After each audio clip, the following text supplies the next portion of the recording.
Vanakkam, எல்லோருக்கும்.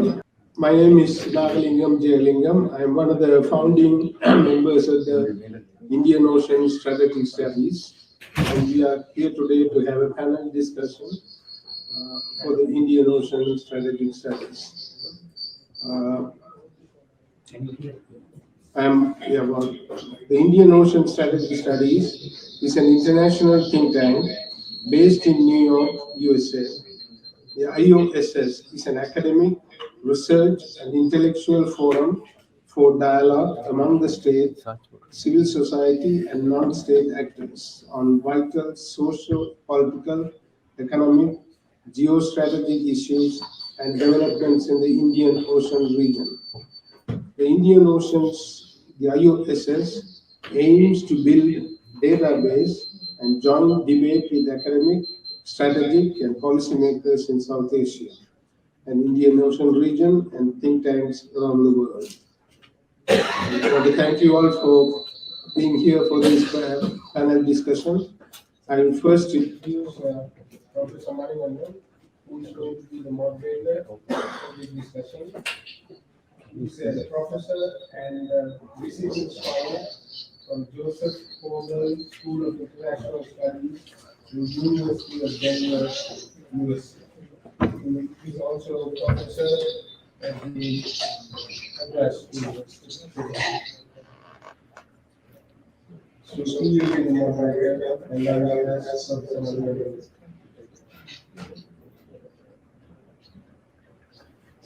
Can I just the camera? Yeah, sure.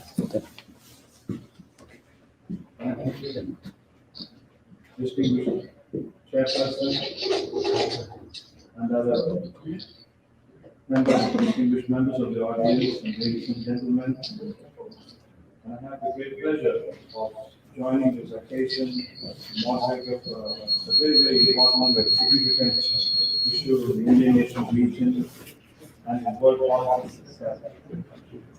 The context of this discussion is that to evaluate the political, geopolitical, and geostrategic priorities, not only about countries on the Indian Ocean rim, states, but people and society struggle for justice, to understand the implications of a global shift that is taking place in politics, in society, and more importantly, in the power of global power interests. And the world that we are witnessing today is that from 3 decades ago, we witnessed a major global power shift in terms of the East-West, the end of the Cold War. And then the last 25 years have been the shift in world politics, the multilateralism and unilateralism, and the emergence of China is a very important factor that we have to acknowledge. That the end of the Cold War had also signified that a new power. But when you say new power, it's not a new power. China has always been considered a sleeping giant. That's what one of the former prime ministers of India had mentioned, that China is a sleeping giant. You have to recognize and acknowledge. So then the world has began to see whether it's a time for China, but it is also about evaluating the power shifts, and more particularly in the Indian Ocean region, what it implies for Southeast Asia, and in terms of society patterns in Sri Lanka, the northern east of Sri Lanka, how to evaluate lasting the civilization society, the seafaring communities in the world, to understand the oceans, the politics in the seaside. We always see politics in the land side, but it's also necessary to see politics and political developments in the ocean. And so we now have distinguished speakers, and Professor Sushing Zhao. Professor Sushing Zhao is the chairperson for the China-US Cooperation Study Center at the Joseph Formal School of International Studies at the University of Denver. And then we have Dr. Hariharan. Dr. Hariharan was the was in the Indian Army, was a former military intelligence officer, and retired, and then serving as an intellectual part of the think tank in several forums in India and Southeast Asia. Then we have Dr. Nara Sridharan, and she is also a kind of a foreign policy associate and specialist. So all three panelists are here. And I want to welcome on behalf of the board and the chairperson and the committee of the Indian Ocean Strategic Studies. And first of all, I would like to cordially invite Professor Zhou. Please be the chair.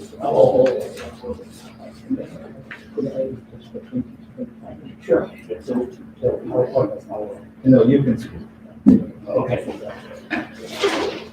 And Professor Zhou also has written a very, very recent book and is published, and is a very distinguished scholar on China studies. And so he is much more intrinsically that I must specify that his address was focused on the foreign policy dynamics of China, and more intrinsically about the Xi Jinping's era of a very unique period. And after Mao and Xi Jinping period is seen as one of the resurgence in China's foreign policy. So over to Professor Sushi Zhou. Okay, thank you, Professor Marivana, for the invitation and for the opportunity to speak to this very distinguished audience. As a professor, Marivana mentioned, I just published a new book by Stanford University Press called The Dragon Rolls Back, Transformational Leaders and Dynamics of Chinese Foreign Policy. This panel is about the Indian Ocean and China's influence, and talking about the rise of China. For me, the most important factor has been those transformational leaders which have a vision for China's future. And those people also had political wisdoms to mobilize domestic resources to survive the PRC's political power jungle and respond to international challenge. So that book developed a leadership-centered approach. The leaders in China are critically important and more powerful than those in the democratically elected candidates, because they are not constrained by domestic oppositional parties, public opinions, electoral cycles. They could mobilize all those resources. So my book documents how the leading transformational leaders, Deng Xiaoping, Mao Zedong, Deng Xiaoping, and Xi Jinping, each chartered recourse to China. And up to now, China has become leading power, second largest economy in the world. And as Professor Marivana mentioned, my book talks a lot about Xi Jinping, because Xi Jinping now has become arguably, I would say, the most powerful leader in China. He might be more powerful than Mao Zedong, and of course, then Deng Xiaoping, for sure. Last October, if you pay attention to the Chinese political dynamic, they had 20 parties come with Xi Jinping on the third term. Now he changed the constitution and also got third term. He might want to be a lifetime emperor in China. In fact, at that conference, Party Congress, he eliminated all the potential rivals and filled the positions of the Politburo standing committee with his lawyers. In fact, Xi Jinping is running China without rivals. And that has upset long-standing practice of elite politics, the top leadership politics in China, because there was a power balance before. Mao Zedong was balanced by his comrades, those revolutionaries, Liu Shaoqi and Deng Xiaoping. And Deng Xiaoping was balanced by Chen Yun, all those elders. And his successors, Jiang Zemin was balanced by Deng Xiaoping, and Hu Jintao was balanced by Jiang Zemin. And now, who is balancing? Xi Jinping. We cannot identify anyone now in power to balance, to check Xi Jinping's power. Xi Jinping has totally reorganized Chinese power structure. And he has become a very kind of chairman of everything, running all the foreign policy to make foreign policy decisions personally, and becomes a micromanager. So the questions are, what I'm going to discuss, how Xi Jinping got to this position. Second, what are the foreign policy implications of Xi Jinping's power concentration, including the foreign policy implications for the Indian Ocean areas. I have my PowerPoint give you all those kind of details, but without PowerPoint, I just try to see how can I explain this well. First, how Xi Jinping has got to this position of power. Three triggers were very important to get him to that position after he became the party general secretary in 2012. One was the elite's complaints that Hu Jintao and his predecessor, Hu Jintao leadership was too weak, and the factional makeup of connective leadership was too divisive to curb massive corruption. In China, corruption was very, very rampant. Even today, still that, but at that time was very rampant. And also liberal ideas emerged, threatening the Communist Party monopoly of power. The second trigger was just when he came to power, there were a series of high-profile scandals involving very high level of leaders who were his potential rivals. Like if you know about something about Chinese politics at that time,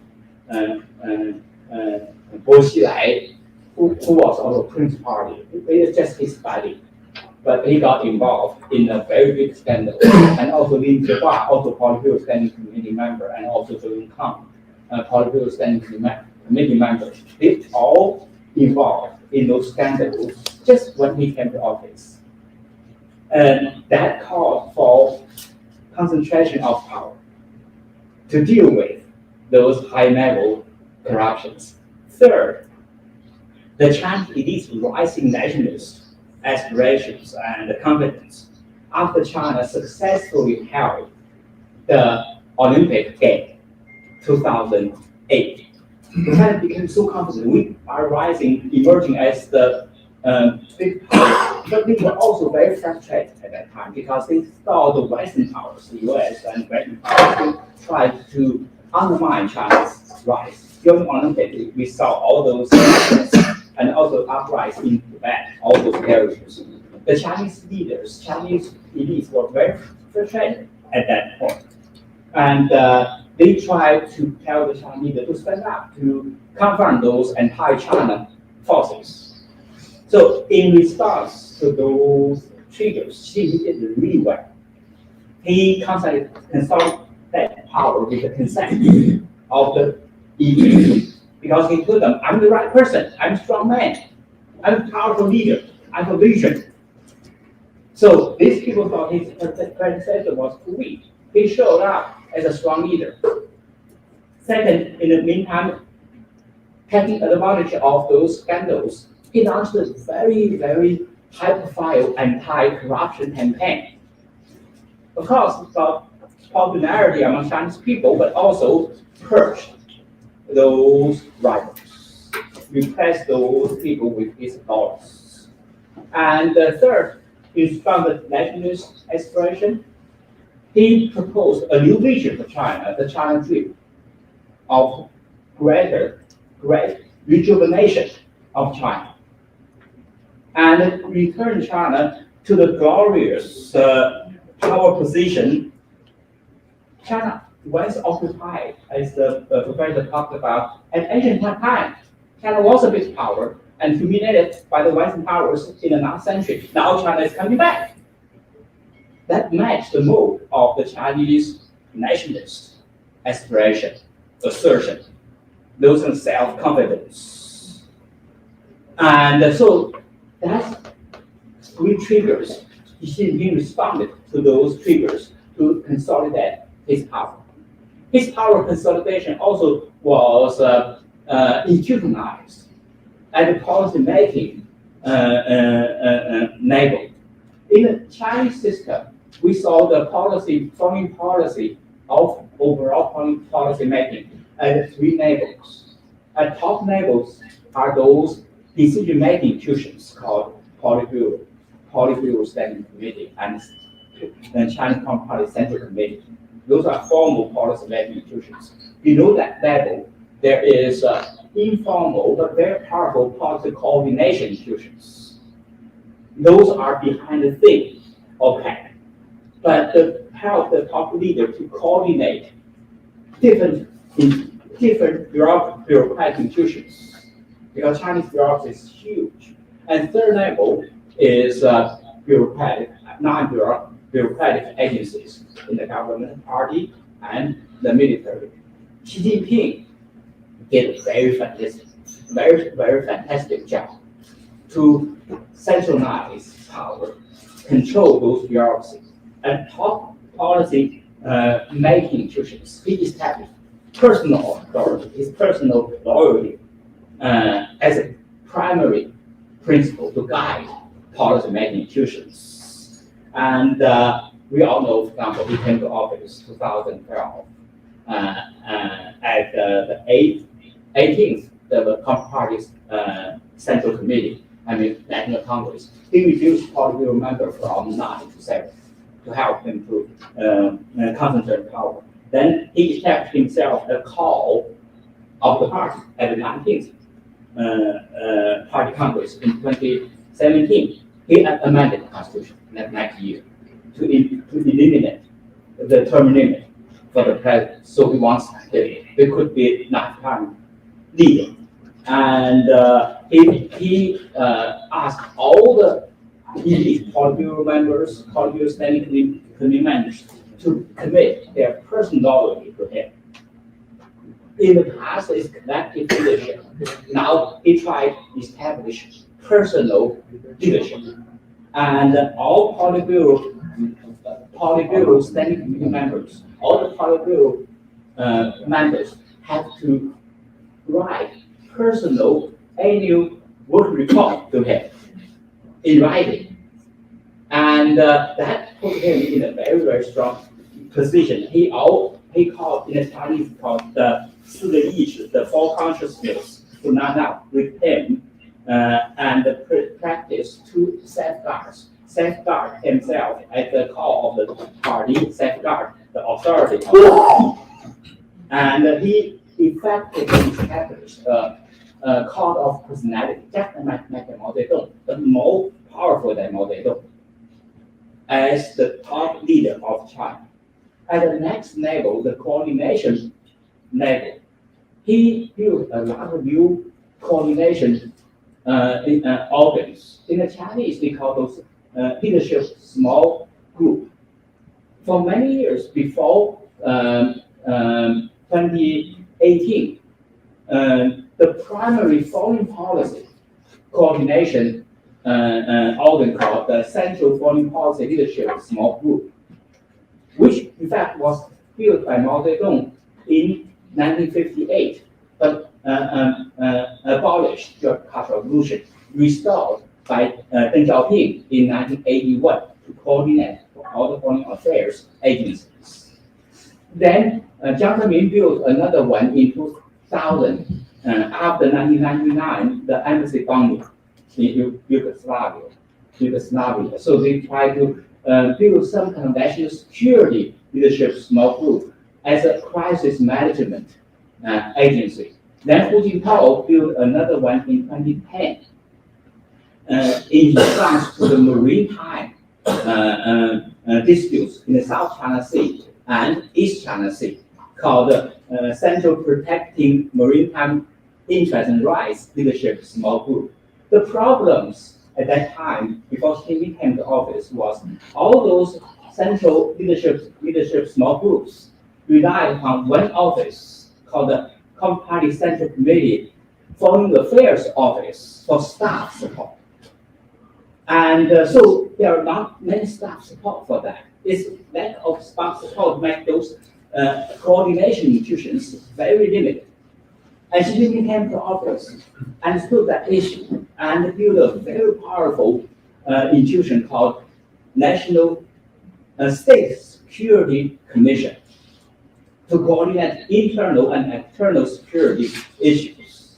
And that, for Xi Jinping, understanding security, for him, Mao is a regime security, political security. So gradually, that institution was built in 2013. That institution moved its priority always on internal security, connected with external security threats. Then Xi Jinping upgraded the Central Foreign Leadership Small Group into a Central Foreign Leadership Commission. Commission is different from leadership group because it's more bureaucratic, more formal, with more authority. And Xi Jinping also presented much more central foreign affairs conference, very high level, very powerful to coordinate, to unite the elites thinking toward his foreign policy agenda, to be able to implement them very powerful. For example, Mao Zedong, Jiang Zemin, Hu Jintao each command one central foreign affairs conference. Since he came to office, he already commanded 3. He also called those ambassadors back to China every year. Before those Chinese overseas envoy meeting was every 5 years. He commanded them every year to come back to listen to his instruction and follow his policy agenda. And also in the bureaucratic level, Xi Jinping politicized and enlarged foreign policy bureaucracies. Starting from Deng Xiaoping's year, Chinese diplomats saw themselves and were recognized as professionals. They were recruited from elite universities, spoke English and foreign language, so followed professional standards. Xi Jinping came and said, no, you are not professionals. You are the party soldiers first. You have to demonstrate your loyalty to the party first before you follow your professional standards. So he tried to turn those Chinese diplomats into war warriors, fighters to win battles. And for example, that changed behavior. For example, Ministry of Foreign Affairs used to receive some calcium tablets for lack of bone. Now they recast themselves as defender of China's national interests to fight back against any foreign countries. Also, Xi Jinping has enlarged Chinese diplomacy, not only the foreign ministry, but the party, military, all organized to implement his foreign policy agenda, especially military diplomacy, to use coercive forces, for example, on Taiwan Strait and in the Indian Ocean and everywhere in the world. So that's how Xi Jinping concentrated his power. Now let me move on to the second issue here. What are the foreign policy implications of Xi Jinping's power concentration? There are many foreign policy implications. Let me just briefly talk three of those implications. One is the change in the incentive structure of the Chinese diplomats from performing professionalism to demonstrating political loyalty as a means to survive and rise in the ranks of Chinese bureaucracy. Before Xi Jinping came to office, the Chinese diplomats, that's not the only diplomats in the world, were required to make friends overseas, to turn enemies into friends. That was their job. Now, Xi Jinping called them to have a fighting spirit, to win battles, to set up bottom lines, red lines, what you can cross, you cannot cross. That's a very big change for the Chinese diplomats. And to defend China's core national interests. That's a new term start in China. I studied Chinese foreign policy many times. What's called national interests? It's a bottom line of national survival. You cannot negotiate. You cannot compromise. So I joked the Chinese colleagues, if you cannot negotiate, why you want to have foreign ministry? You have a defense ministry would be enough to fight. The diplomat's job is to negotiate, to compromise. Is that right? So it's a big change for them. And the Chinese diplomats, I don't know if you are familiar with the top diplomats now, Yang Guangyi. He was foreign minister. Then he now became Politburo member. He was known, I met him. When Hu Jintao was in charge, was the party boss, was polite, very polite, knowledgeable, and modest, try to learn. Now he's the top warrior, diplomat. Very, very horrible. In the relationship with the United States, these people, I mean, the first meeting between the Chinese top diplomats and Joe Biden's top diplomats, they told Americans that you are not qualified to stop China from the position of power. You have to stop interfering with the bad habit to interfere in our domestic affairs. You have to stop to spread the democracy, because you have more problems than we have. That's those diplomats, top diplomats. Chinese colleagues in China, now they change their behavior, their attitude. They used to look at America, to look up America. Now it's level. We are in an equal position. In some aspects, we are more powerful than you are. So that's the attitude change. They used to make a lot of concessions to American demands, but now no. We will not make concessions unless you make concessions to us. So they will not make unilateral concessions to Americans.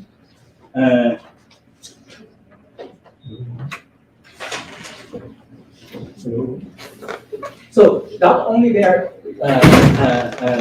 behavior, their attitude toward America has changed, toward the neighbors in the Indian Ocean, in South China Sea, on the Taiwan Strait, on the ocean, East China Sea, everywhere, on the continental.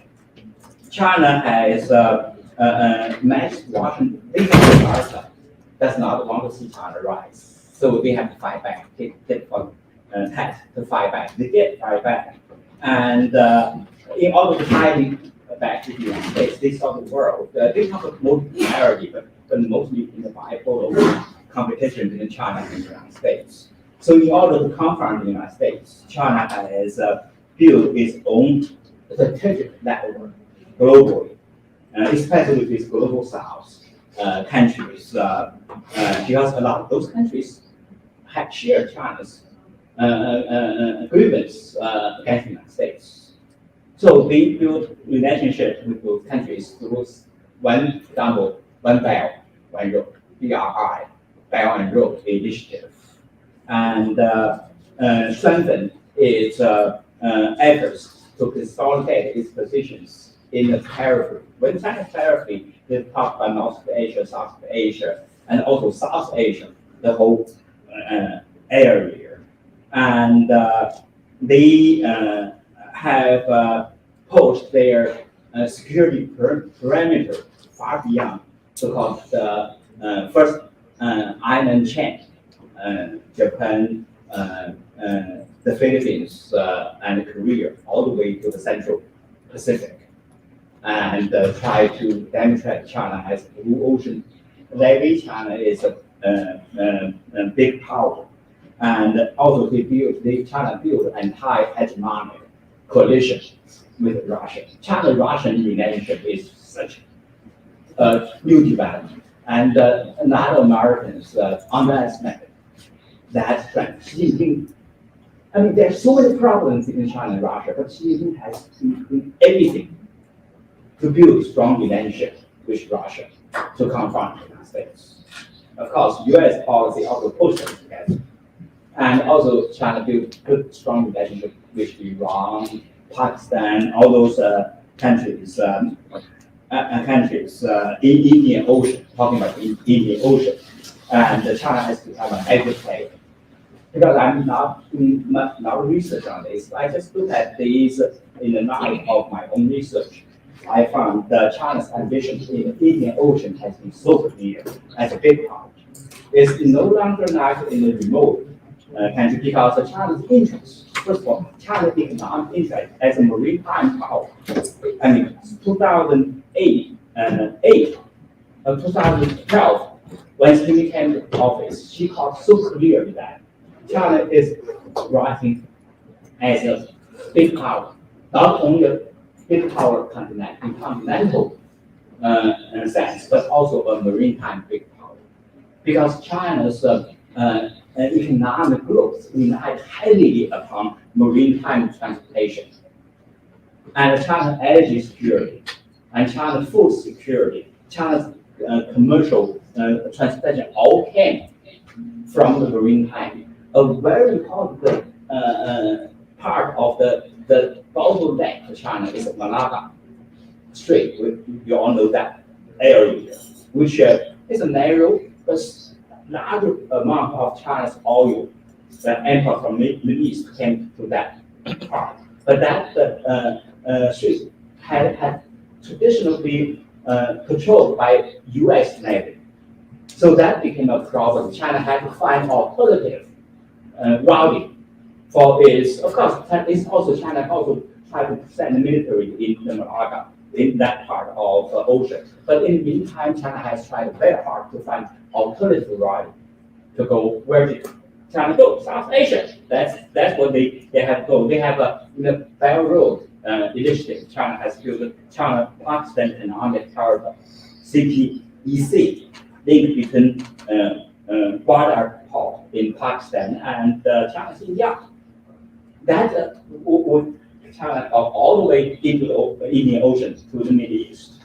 And also they built oil pipeline Myanmar, Kunming. And further they built the Kursk Strait in Thailand pipeline. They also try to build the railroad all the way to South Asia, then could go to Indian Ocean. And China's presence in Indian Ocean, people talk why China, not only because of those economic interests, but also China as a big power. As a big power, they has to have a status in Indian Ocean. And they have, a couple years ago, they held a very big forum in Beijing, inviting 19, they call Indian Ocean region countries, to discuss collaborations, both bilaterally and multinationally, and try to increase its influence, of course, including investment in Vietnam, in Pakistan, in Sri Lanka, and the Putin, Maldives, and all these countries, and just to be a big power. One of the very important issues in the big power front is China's relationship with India. This is a very, very tricky relationship. China's development in Indian Ocean coast is very alarmed to India and to some extent pushed back by India. But for China, because India now is a rival, you saw the border conflicts and also competition in South Asia, in Indian Ocean, in this area. And so China's expanded this type of warrior type of diplomacy has a very important implication for India and also the countries in Indian Ocean. And second implication, let me very briefly talk about that in my own view, I think what we talked about so far, Xi Jinping is overreach. China is overreached. When I say overreached, because I mean that China has set its foreign policy objective beyond its own capacity. China overplayed its hand. That's what we see today's China position in the world. China has been pushed back by US, by Europe, by India, by many countries in the world. And Xi Jinping, in that case, he has perceived these threats to China's regime and national security, and in case he changed his China's development strategy. Before him, China's strategy, overall foreign policy strategy was economic development. Foreign policy was to serve economic development, to create a peaceful international and regional environment for China's economic development. Now, Xi Jinping has changed the whole thing. He elevates security as a top priority. If there is a conflict between security and economic development, he will sacrifice economic development for security purpose. And also, he will use China's economic resources to serve. It's a big power diplomacy. So that's full change. That makes China's international environment today very, very severe. China does not have many friends. China has so many enemies. That's why last year, Xi Jinping Communist Party Congress, he dropped two very important phrases. One was peace and development, was the theme of the time he dropped that. Second, that was in the Party Congress report every year. Now, another thing he dropped was the window of opportunity for China dropped. Because he thought now it's windy, choppy water, dangerous storms coming to China. So in that context, he has not only emphasized security, he became more tolerant to escalation of foreign conflicts with the US and all other countries, which has created so many problems. Economic development. We all know the zero COVID policy, China, big failure. Now China's economy in a big trouble. But he will sacrifice them for his security concern. Third, finally, I don't think Xi Jinping has the charismatic authority as Mao Zedong did. In the last 10 years, what he has accomplished. I asked some reporters, asked me, what did Xi Jinping accomplish in the last 10 years? I said only one thing: consolidate his power. Nothing else. So in that case, people's obedience to Xi Jinping today, not because of his competence, because he's coercive power. People are scared of him. If you don't follow him, he just hurts you, put you in jail. That's what happened in China. In that context, nobody would tell Xi Jinping the truth. He's just a prudent today, making decisions in a bubble, in isolation. And everybody just tried to tell him what he wanted to hear. In that context, he will make mistakes. When he makes mistakes, we'll have a very dire consequences. Then will become defensive. Then make more mistakes. So we are now talking about a very, very dangerous situation to deal with in the global scene to work on China. And if we decide, for example, to attack Taiwan, nobody can stop him today. Everybody will tell him, you can do that tomorrow. You will win. You will come to Taiwan just like Putin did. So I'll stop here, give you something to think. How you deal with China in the Indian Ocean and in global stage.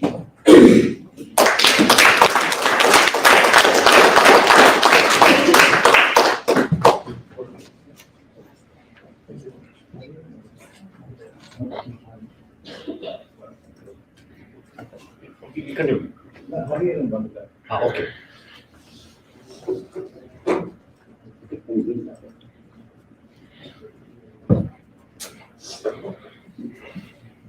Thank you very much, Professor Zhao. It's very straightforward and a very meaningful presentation for the audience, I'm quite certain.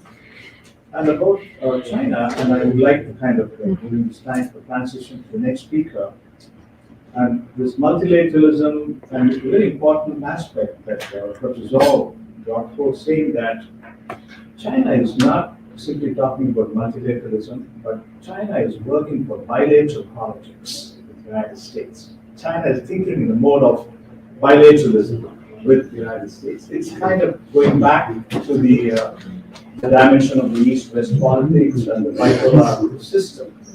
Perhaps something to say, to share to the audience and also with Professor Zhou as a part of the dialogue. In the West, about the United States foreign policy and the rest of foreign policy is by the demonstration of the strength of the military power. And that's the projection of the military establishes the ground for the status in world politics. But in the Eastern and in the Chinese mindset is that it's the politics is about mind game. You play for a long time. You play for long and pursue. So it is not only about the strength, as he very rightly mentioned, it is not only about the military strength, but it is also about the foreign policy. And I want to recall yesterday's Gordon Gray's point that he writes during the lecture that he delivered. He did make a mention of the communications, like where in one of the important aspects in foreign policy is to communicate. That absence of communication is very kind of gives a great void in politics. Actually, that happened in the struggle. That I want to share this and then how we connect these issues in the foreign policy discourse. And then another important aspect that I want to kind of to share with the audience is that in the Chinese cultural psyche is that I don't know how much Zhou will agree with me, but I also live in the East and then spend a lot of time with the Chinese and the communities, and I spent quite some time in Taiwan. And what happens is that they don't choose to be the number one. China does not. If you want to understand China, you have to understand China doesn't want to choose to be a number one. Even to bilateralism is a very big stake game. China always chooses to be number two. And the number two phenomenon, he would smile when he hears this. It is a kind of a social satire in China about when you say number two, is that number one can change. And it is subject to constantly changing number in the world is number one. But the unchanging number is number two. Because you're always looking at the flip side of the number one. So you have to understand the Chinese mind. They don't say that they are number one. They always think that number two. So there goes about bilateralism. When Chinese say they are bilateralism, they are talking about displacing the uncertainty of the number one. And thank you for sharing this insight and then this was one. Ariaran sir is there? Yes. Oh, Hello, can you hear me?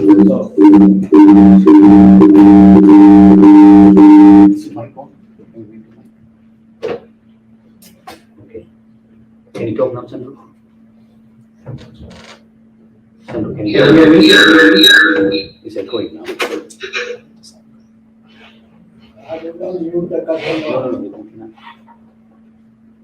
It's on the, can you talk now? Say testing. Can you hear me? Can you hear me? Can you hear me? It's a team you're going. There's no something.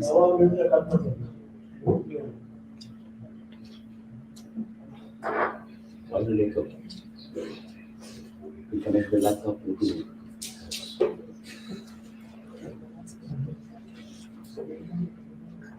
Who is this? Who is this? Oh, and Google. That's a okay. Let's go to the Yeah. okay, Chandu, can you talk now?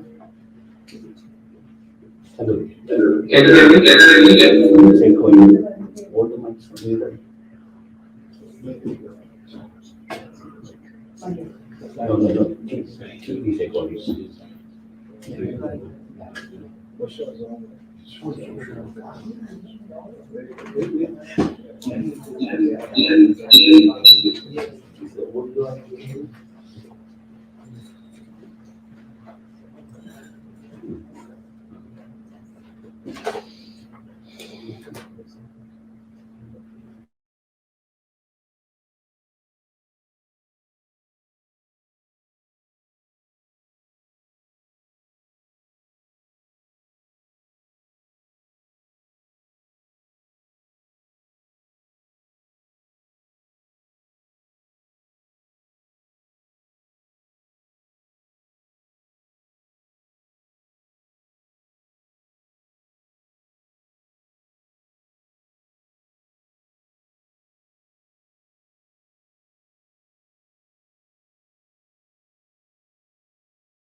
எல்லாம் There clear. are no slides, am I right about that?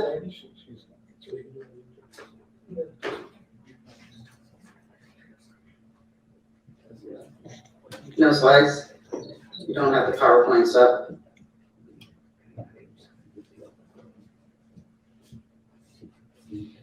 She's asking some questions, but then we answer it. Clearly, I mean, just come on the text. So we will. We could talk. We go talk with the host. If it text or something that you're texting, there's not just a talk, like immediately or something.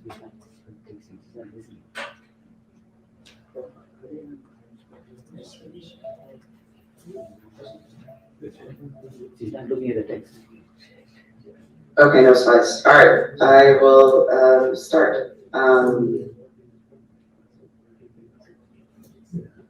Okay, well, thank you.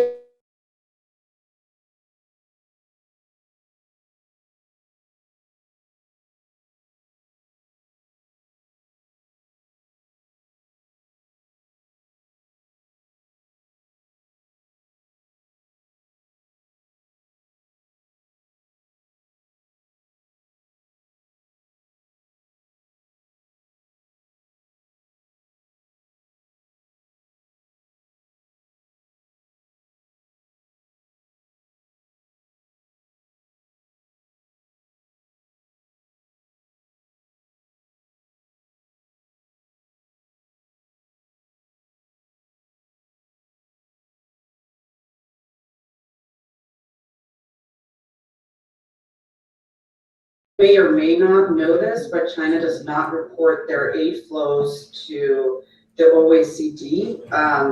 So aid data where I work, we track and report Chinese official international investments. I'm going to give you some insights from our published data set, which covers the years 2000 to 2017 with implementation dates through 2021. I'll start with some stylized facts about the Chinese overseas financing. In our data set, we have uncovered approximately 3,500 projects worth $843 billion in 165 countries. That's 335 official sector donors and lenders in China providing funds to 2,450 borrower institutions. During the first 5 years of the Belt and Road Initiative, during the first 5 years of this era, China outspent the US on a more than 2-to-1 basis. The average annual development finance, that is the official development assistance, ODA, and other official flows, OOF commitments from China are $85 billion. China is spending 9-to-1 ratio of other official flows to ODA, whereas countries like the US, more traditional donors like the US and other OECD DAC members, their development finance portfolio mostly consists of ODA and grants. So China's lending policy is much more commercial in nature, as they don't give as many grants and more other official flows. A typical overseas loan from China has a 4.2% interest rate and a 10-year repayment period. And a typical loan, for instance, from Germany or France or Japan, has a 1.1% interest rate and a 28-year repayment period. If we look at lower income countries and middle income countries, they have a substantially higher level of public debt exposure to China than previously understood. Major transition has taken place during the implementation of the BRI.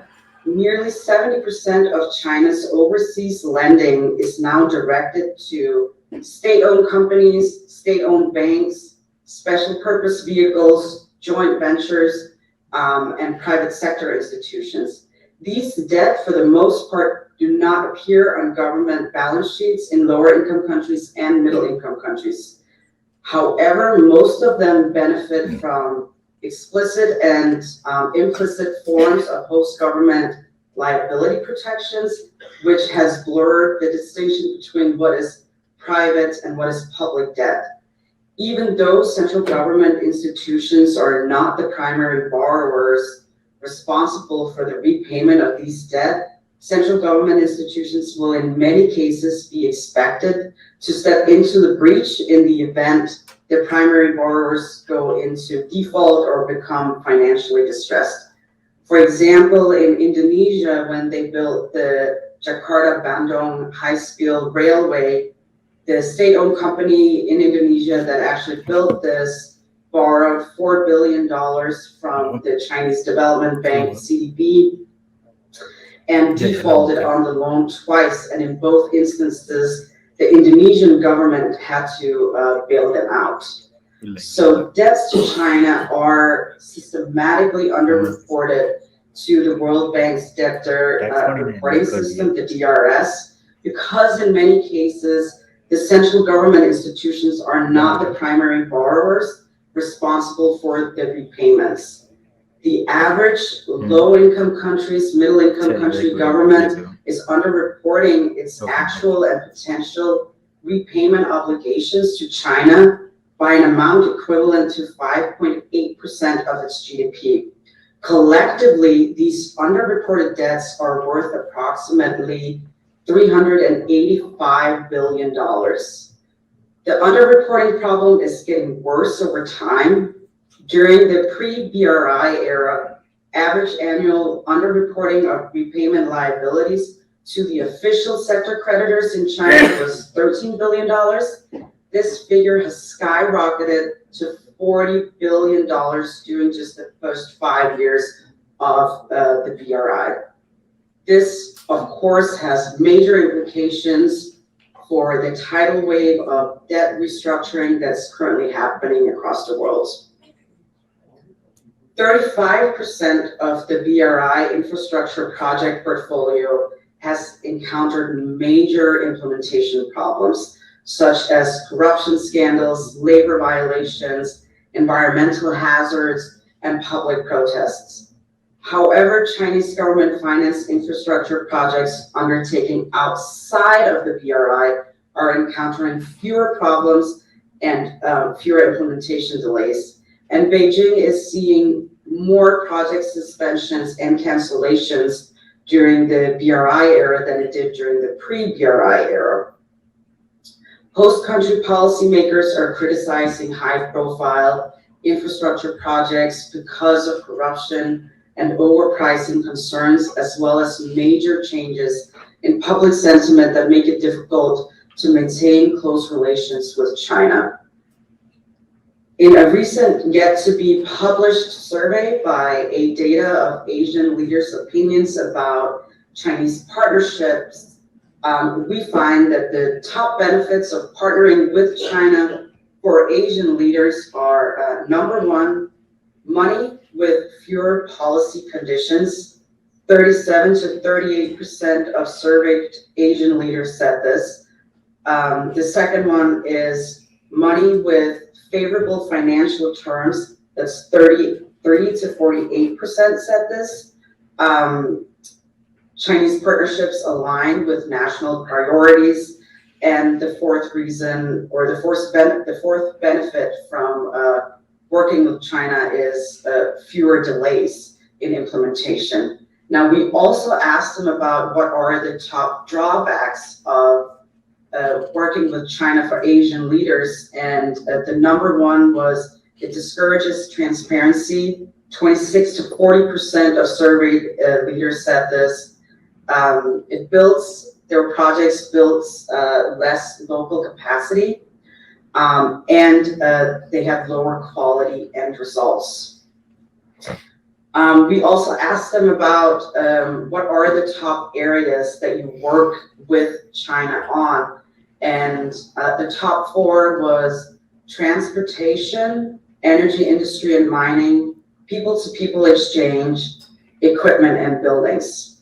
So China invests heavily in what we in the foreign aid field call hardware investments. That's infrastructure, energy sector, etc. and less software investments, which would be something like capacity building in the local governments and so on.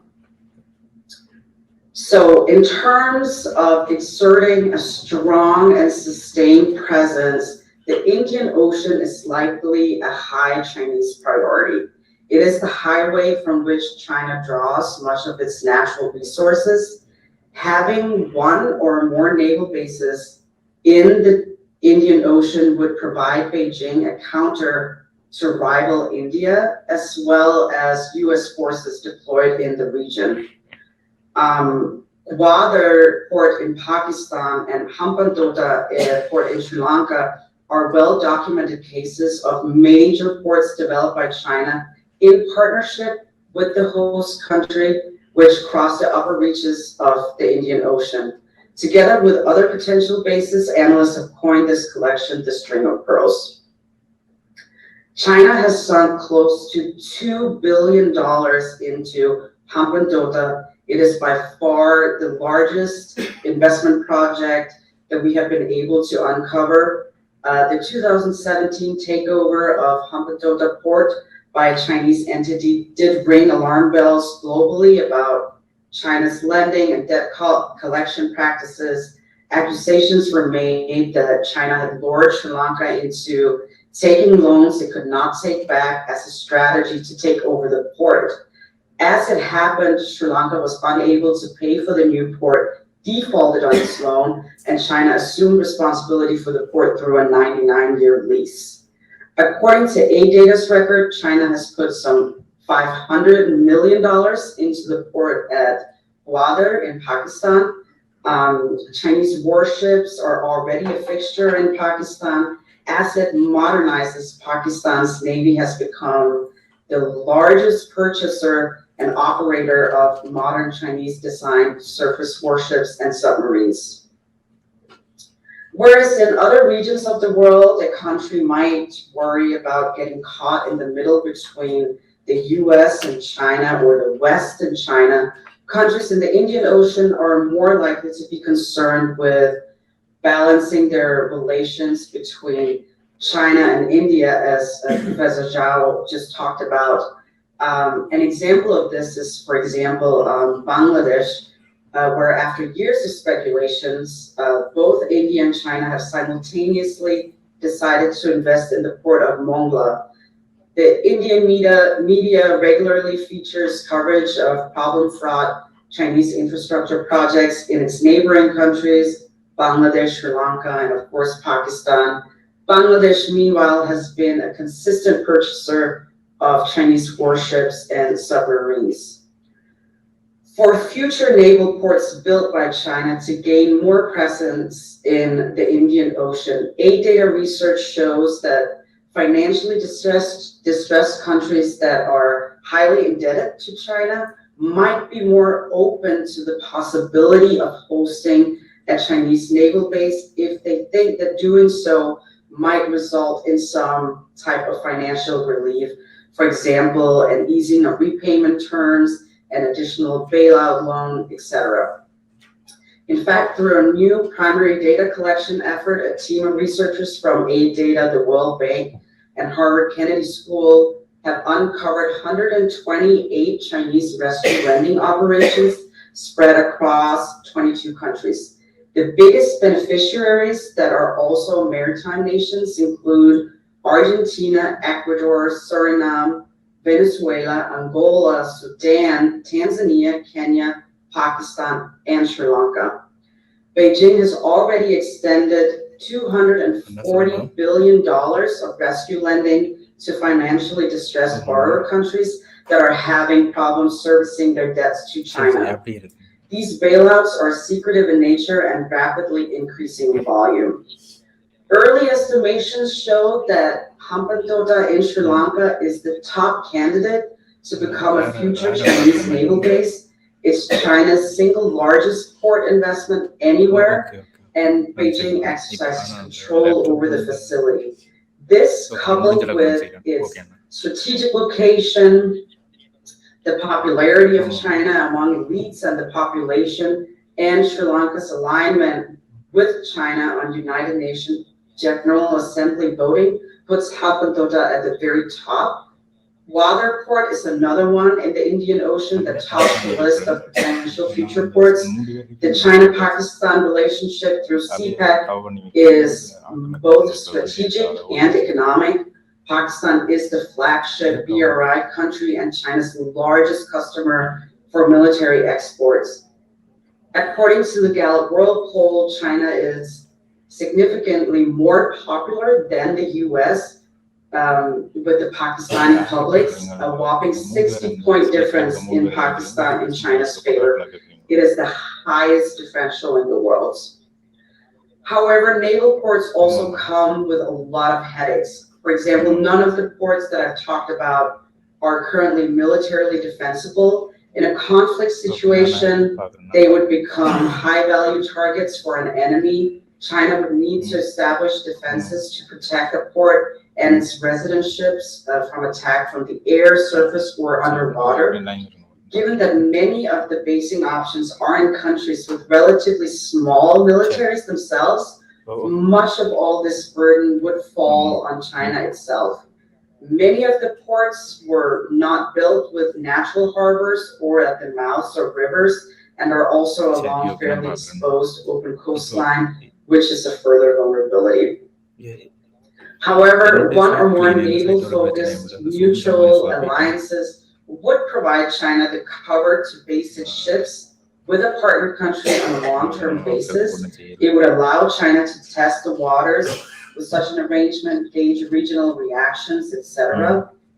However, alliances are typically hastened by the shared perceived threat of aggression from a foreign power, throwing together like-minded countries or countries that feel they are under a common threat. In China's case, it cannot realistically make the arguments many of the developing countries it is courting or is heavily invested in, such as nations of West Africa and Southeast Asia. They're not under threat from the West, and they know that. So in conclusion, China has filled a gap in the global South in terms of being willing to lend to countries that are slightly riskier. China does not get involved in domestic politics, and they deliver infrastructure projects very quickly. Additionally, Western donors, they don't specialize in large infrastructure projects, which is what the global South needs in order to develop. This has allowed China to foster very strong relationships with several countries in what China itself calls a Asia for Asia model, and be a very prominent donor in the region.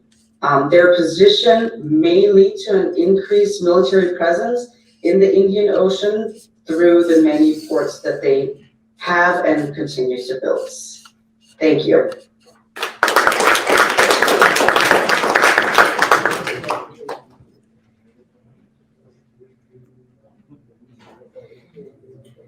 Thank you. Just 5 minutes, sorry, can I stop that, please?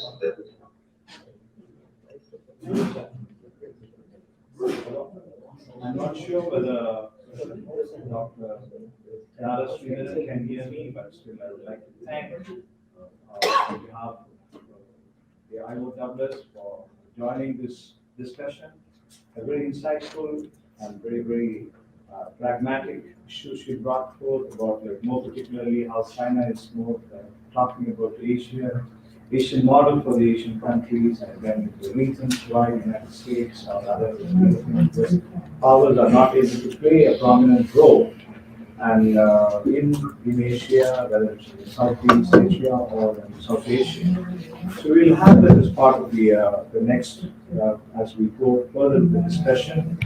And can we look forward to listening to Hello. சொல்லுங்க.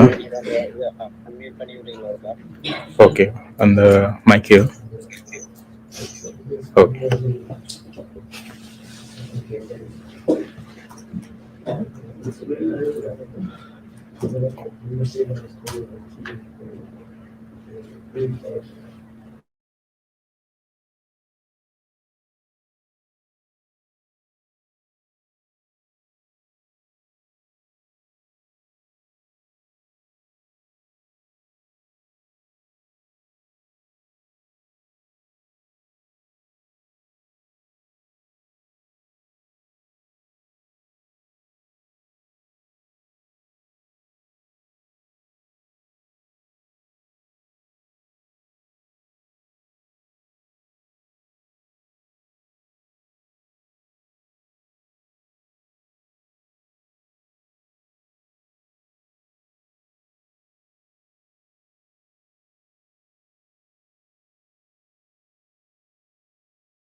presentation. Thank you, Nara, for updating the economic activity that saves a lot of labor on Indian Ocean countries. Because I'm going to focus on the military aspects.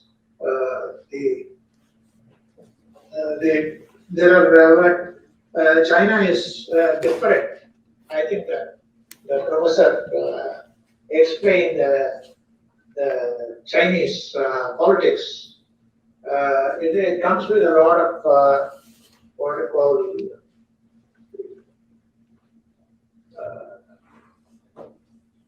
what I would say with semantics, which can be understood only Chinese better than English translation, particularly like me who uses Google Translator. So I would highlight three aspects. One is the COVID, which brought down China's productivity rate to 3%. Because my top strategic assessment is going to be based on the philosophy of Xi plus the economy of China, which has taken a beating, and the Sino-US, what you call silent war that is going on three fronts. One is in the cross straits confrontation with Taiwan and Japan, and on the Ukraine war and its impact on international what we call supply chain management, so essential for warfare and survival. Because the world is networked, there is no country that can fight any war alone. The Ukraine war is a very good example. Full-scale war cannot be fought like it happened in Second World War. And simply by sheer size, China cannot be beatable. Even a middle-sized, low-end country which is manufacturing drones for warfare, like Iran, is able to play a role in Russia's military capability. So, if you see the two sessions she had recently,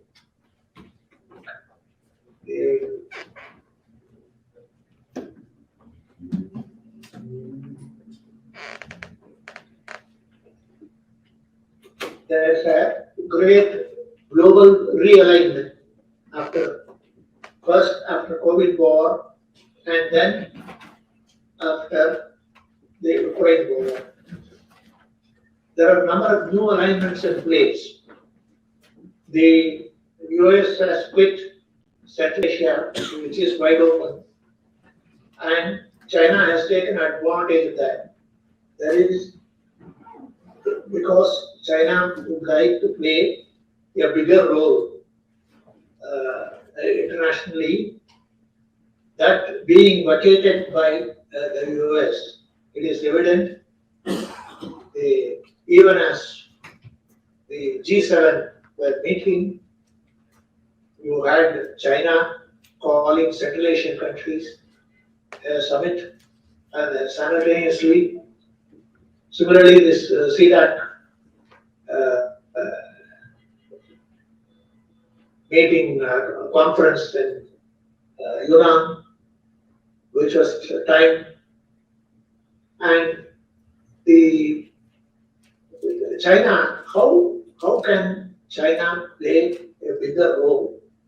Is the question that is being asked.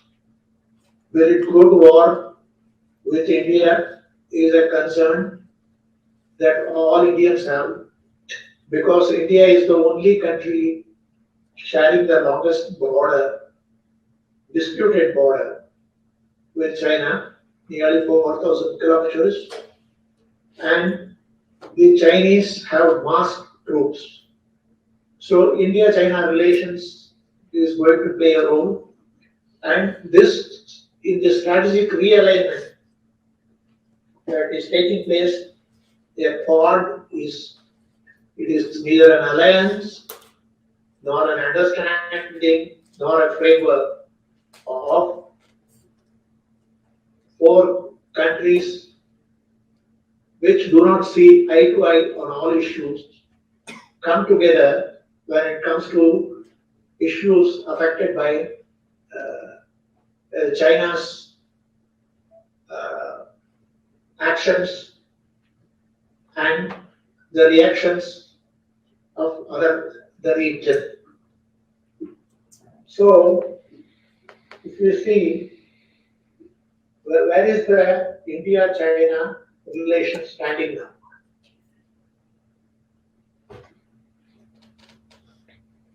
It has been severed since May 2000. Before that, Prime Minister Modi had made 18, he had met Xi 18 times. He was wooing China to invest in India. That story was demolished when in Galwan, in eastern Ladakh, the two sides clashed despite having agreements of avoiding any clash.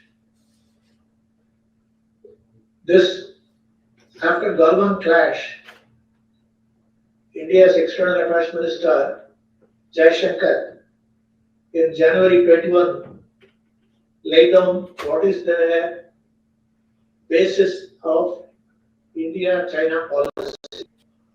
He said there are three mutuals: mutual respect, mutual sensitivity, mutual interest. These are the factors of bilateral relations. Any expectation that these can be brushed aside and life can be carried normally is not simply realistic. In other words, unless China pulls back its troops which are massed in 4 to 6 points along the border, there will not be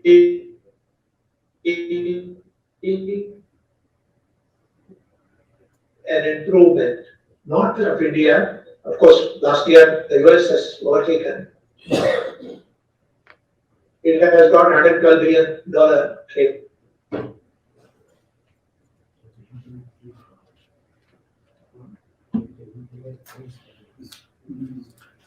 So China also cannot sit on its board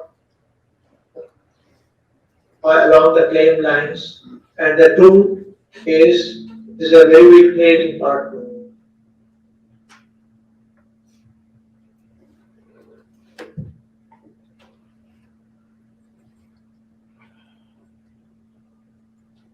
Number three, and of India's domestic, India has entered into a number of alliances partner Quad with France.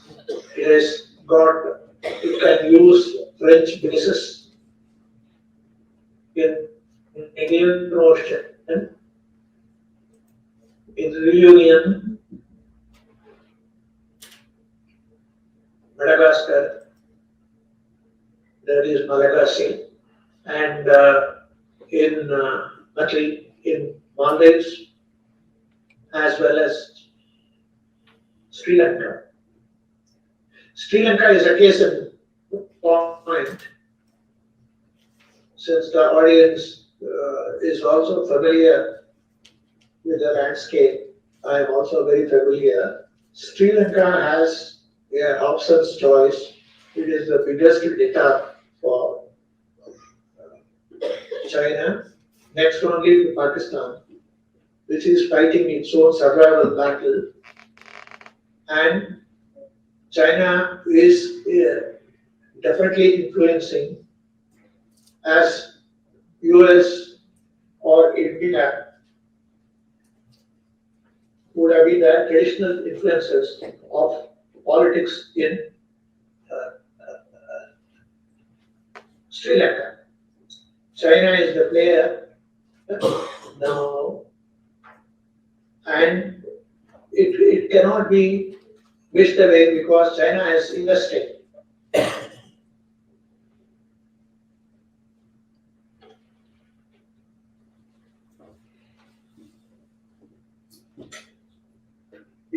I talked about warfare. One of the points I would like to emphasize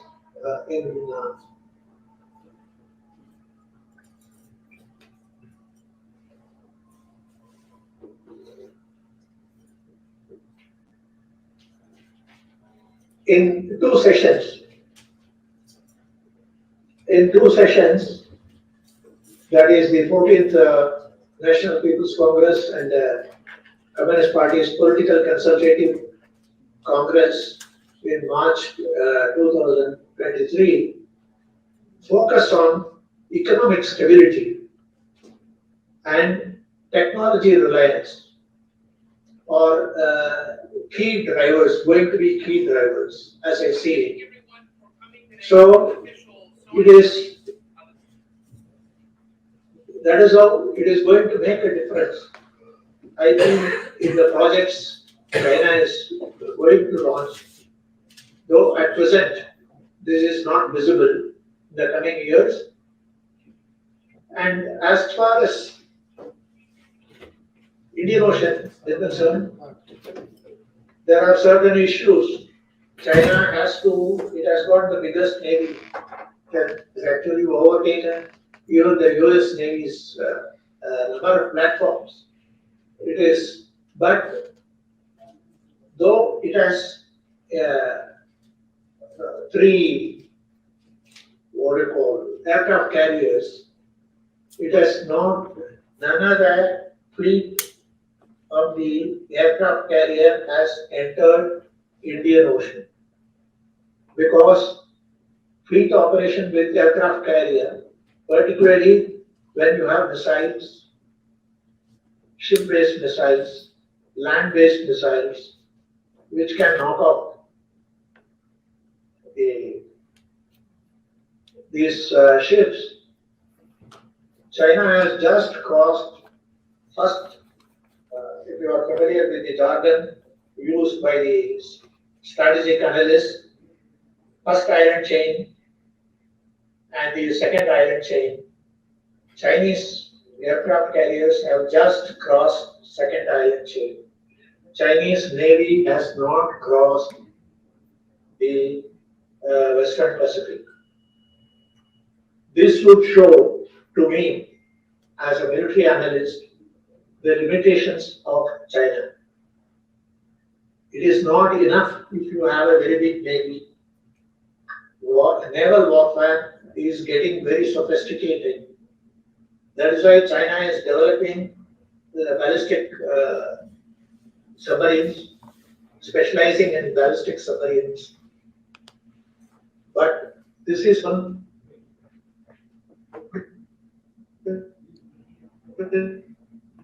Is Australia has entered the nuclear plan of the West will be introduced in this theater. So far, the South China Sea theater, it has been brought to my mind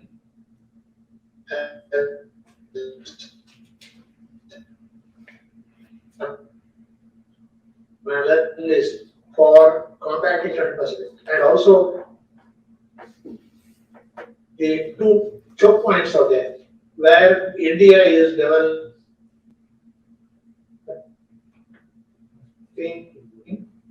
the Andaman Islands as a project which has been hooking up. India is positioned the missiles the BrahMos missile, Anna, video which stuck is ஆகி being stuck developed with the ஆகிடுது. Russians. There, India has developed and சரி சரி the அப்போ எங்கடாப்ல இல்லை. shore to ship version, ship to சரி ship சரி okay version, பிரச்சனை இல்லை. ground to air version of various missiles. I will not go into the details, but it is not enough to develop a prototype. So the prototype has to be produced. It is in that stage. India is also increasing its fighter fleet. These would caution China. I think I will stop here because I'm Professor, my friend Professor Ramu Manimandan knows I am an 87-year-old guy recovering from a major surgery. So kindly pardon me if there is any question for me. Kindly shoot it now so that I can. It is 10:45 in India in the PM. That is in the night. So what do you call in Hindi we say Ram Karo. So thank you, Ramu Manimandan, the organizers. I wish I could participate fully, and well, because I have a number of questions, theoretical questions to the professor, and of course to Nara Sridharan. Also, I am going to ask a few questions, but I suppose I can do it through mail. I hope they will welcome, rather than holding up the boards, because these are all may not be of interest to everybody. Particularly the Chinese Communist Party, I have been trying to understand for the last 50 years. I have never, from 1948, I have been following China. I have never, I was a media guy before I joined the army. So I have never understood really how but I see a historical continuity. With every empire, there is a national rejuvenation. That is the key point that is holding the country together.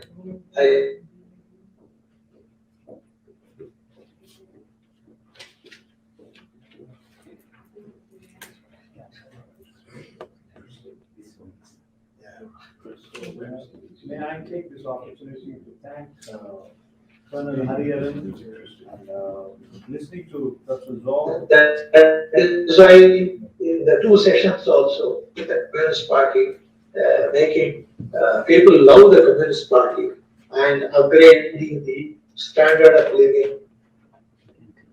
Now that is being brought, I suppose 100th anniversary, we will see more. Thank you.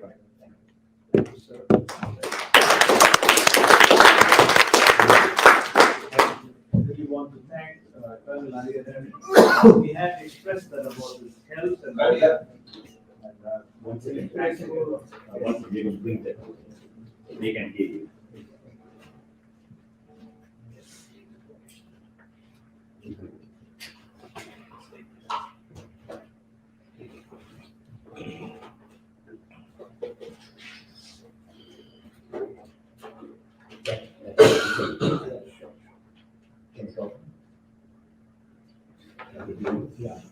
Can you hear me, sir? He can thumbs up, and he will thumbs up, ask him to. Okay.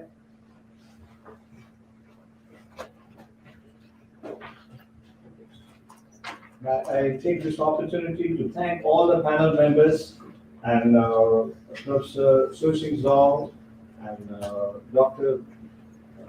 Sridharan, Nira Sridharan, and Nara Sridharan, and Colonel Hariharan for joining us, and then it has just been a very, very interesting discussion.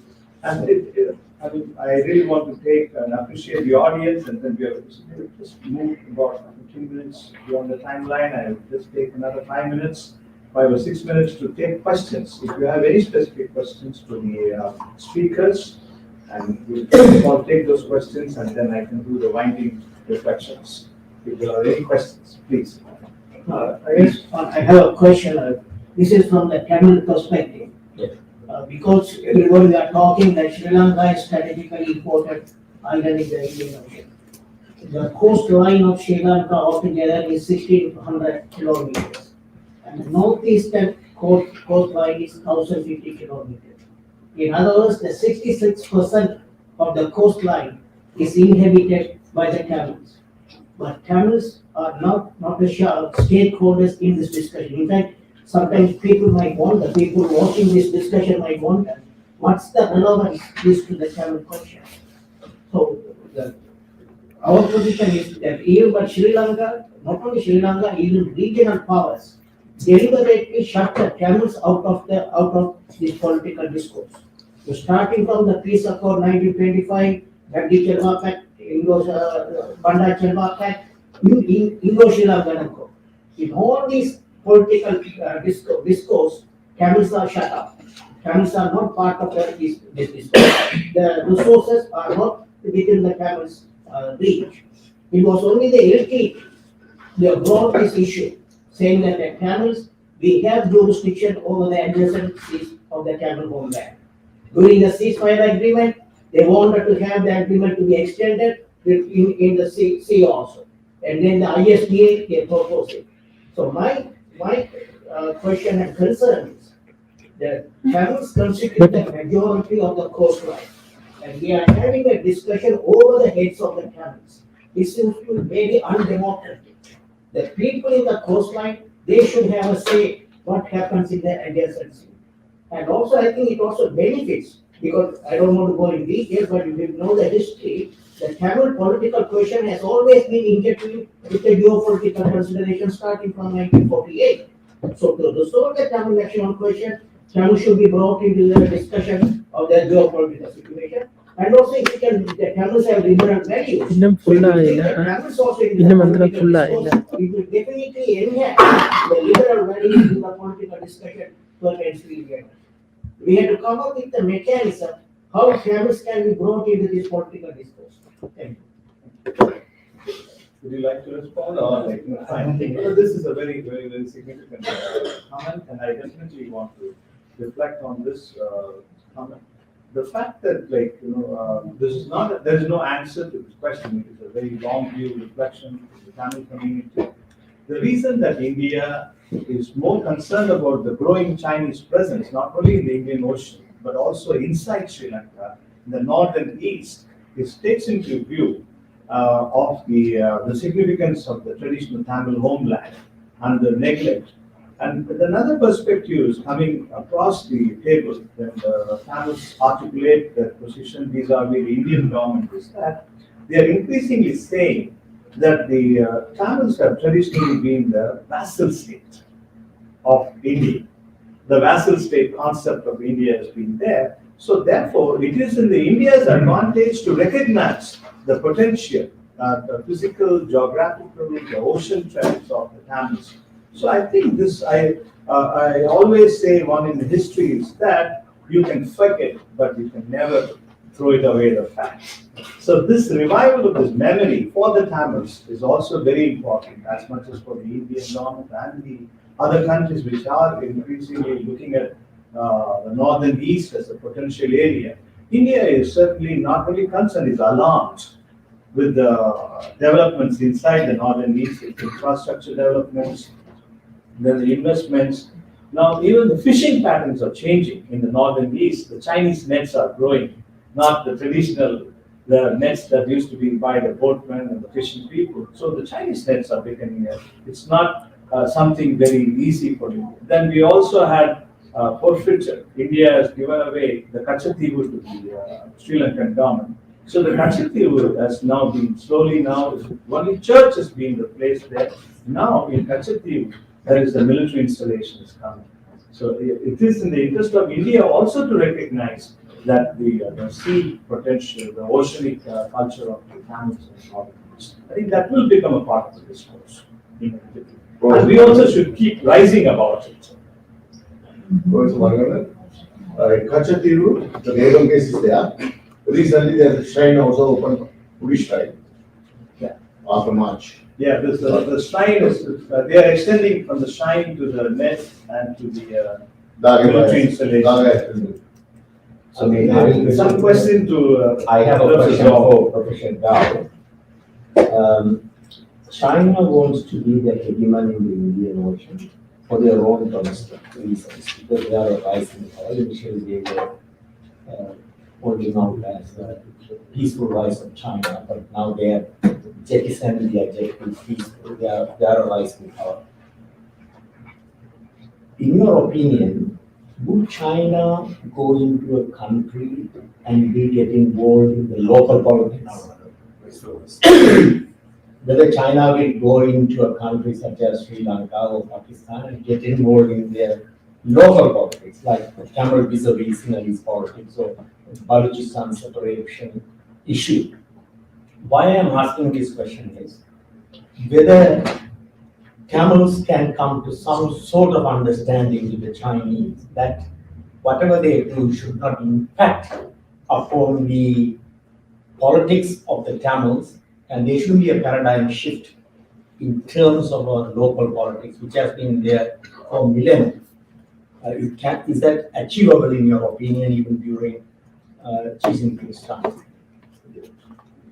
I'm not the expert on local politics itself, but from my understanding of Chinese foreign policy, is that China has tried to avoid involved in the local conflict or whatever. They really cannot stand. I don't know how many people in Beijing who have studied Sri Lanka or Pakistan and local politics. There are a lot of people now in Pakistan and also in Sri Lanka who are interested in China foreign policy.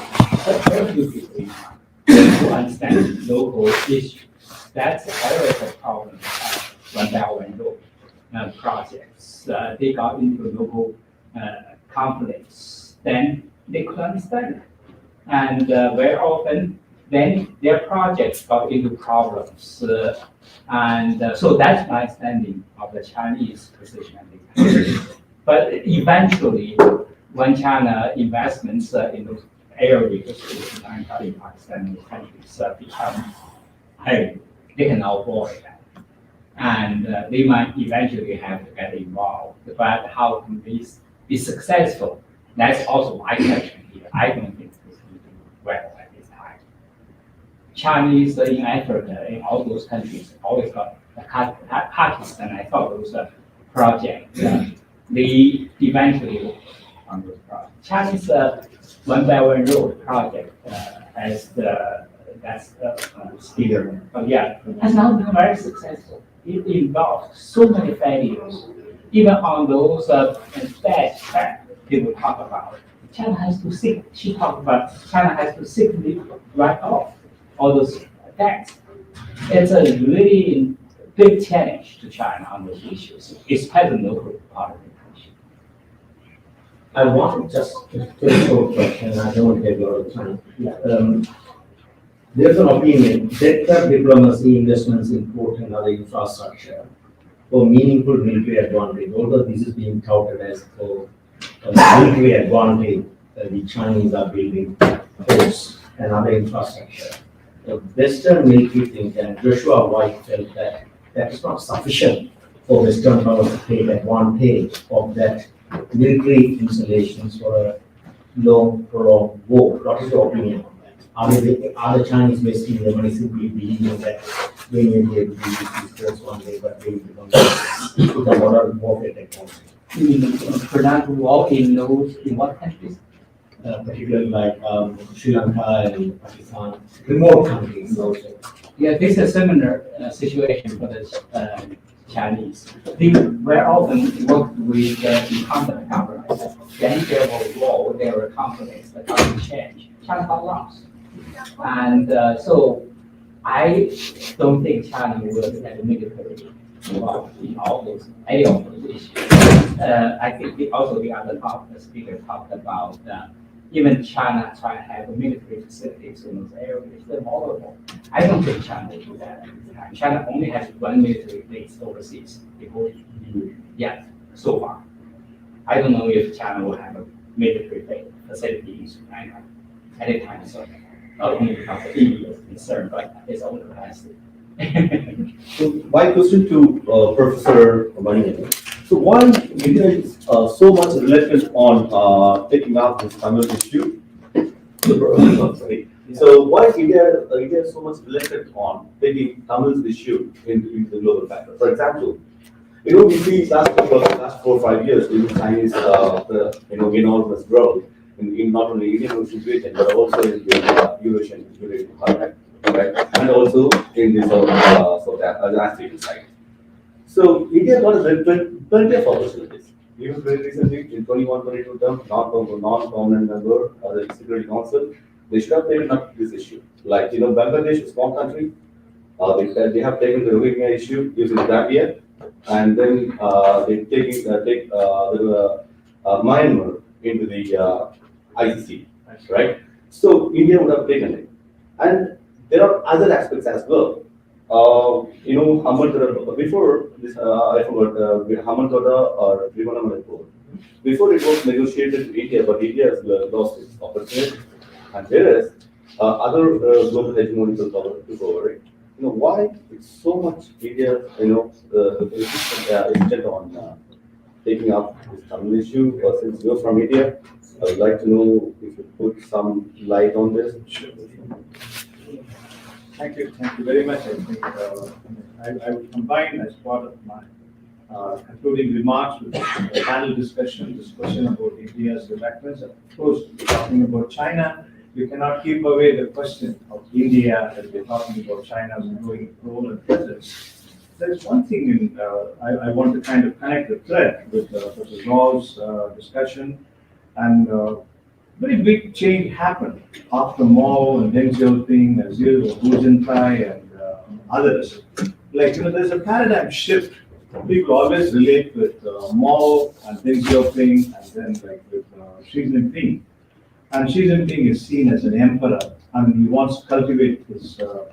So whenever there's a transition, there is always a kind of modernization theory or a change from Mao to Deng Xiaoping and from Xi Jinping's period. And so Xi Jinping also sees, in the neighborhood and the role of the United States and the Western powers, the warrior. So this is very much part of the Chinese historical cycle, the cultural, psychological and political thing. So this warrior thing has not been invented by Xi Jinping, not in the last 10 years. You can't invent something in 10 years' time. You have to reinvent it from your culture. So the Chinese have done that. As far as India is concerned, India has always been a very reluctant power. And we are talking politics. It's a reluctant power. And not so much as domesticating yourself into internal politics. But India is a kind of, not even has grown up to be a continental power. It doesn't have a continental thing. And even same with China. China, when it's talking about bilateralism, China does not have the transcontinental mind. China has never traveled to Greece, or China has never traveled to Europe or to North America to rule or take over things. But the Chinese understood, because of the consumption and the industrialization process, the rest of the world is consuming what China manufactures. So it is entered through the trade and commerce. And they are not in terms of state building. So the state building is still a weakness for China. China cannot go and set up a kind of a geostrategic mission in any part of the world and moving beyond the Pacific, Asia Pacific. And in the Indian Ocean region is also very important because nearly 40% of the trade and the vessel movement is the Chinese thing. But you have to understand, not because China is doing it 40% is to overpower other countries, but it needs that infrastructure. It is an essential supply line. So you can choke that. What is the essential thing can be choked. If it is a surplus, then China is not going to be hurt by that.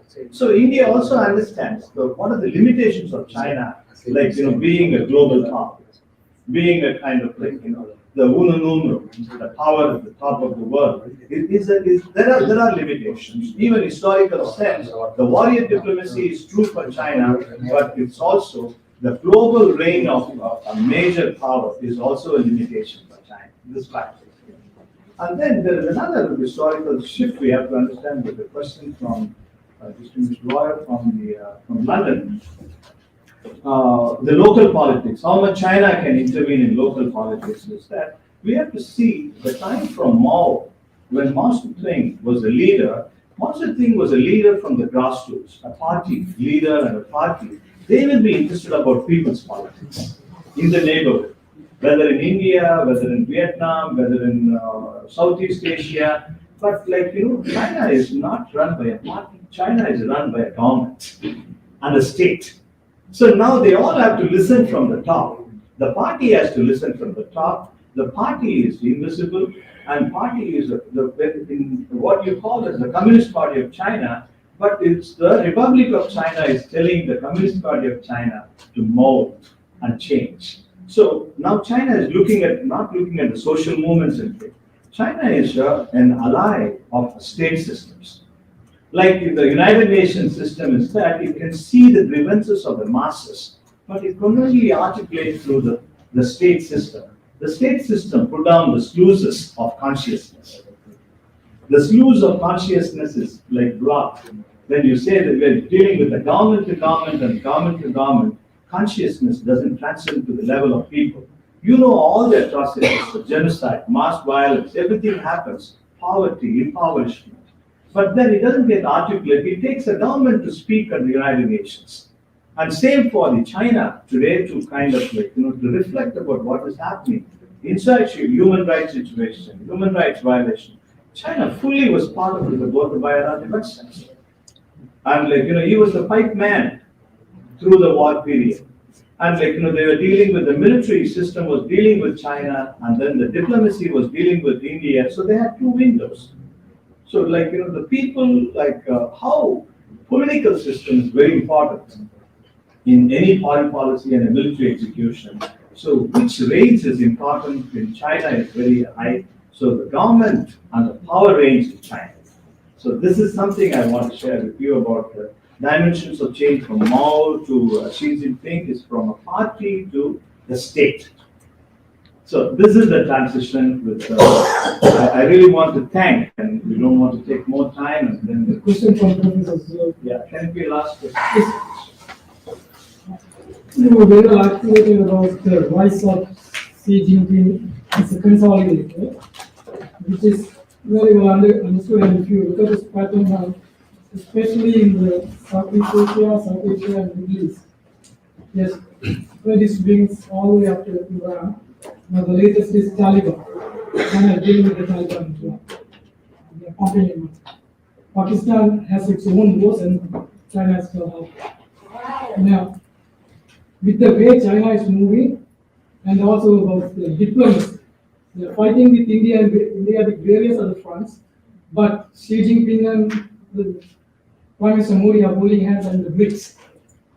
The BRICS has brought another dimension, and the latest is like 4 countries that have brought. So, do you see a pattern of China trying to become the hegemon and also the sole dictator of the entire Asian continent?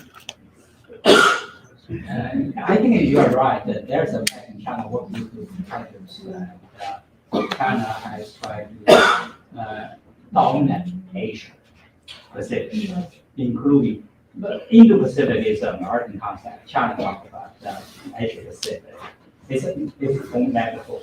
China tries to have a sphere of influence, just like America has a sphere of influence in Latin America. As any big power, it's never holding power. So in the Asia Pacific, there are a variety of countries, democracies, dictators, a variety of them. So China has tried to work with whatever countries who want to work with China, and also the forces. You mentioned Taliban, all those forces. China has worked now in Burma is a good example. The military combat, they tried also work with them. For China's interests, we try to have a stable neighborhood for their own interests as a big part.